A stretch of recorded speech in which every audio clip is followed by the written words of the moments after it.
inkingi z'isima n'ivyuma zose zirahagaze.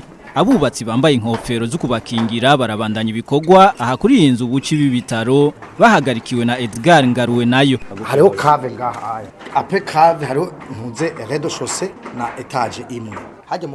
Ibi bitaro vyitwa Kira Hospital biri ku metero zababa amajana 2 uvuye ku ishure Lycée International iruhande y'ibarabara biti rya Rumonge. Umwe mu batunganije umugambi wo kuvyubaka ni Muganga Christophe Sahabo. Harabasaba amakredi, harabaterereza imiryango cyangwa abagenzi. Hari n'abandi bagurisha utwabo kugira bashobore kuja kwivuza haba mu Rwanda, haba muri Kenya, haba mu Buhindi, canke abishoboye akaja muri Afrika du Sud canke Buraya.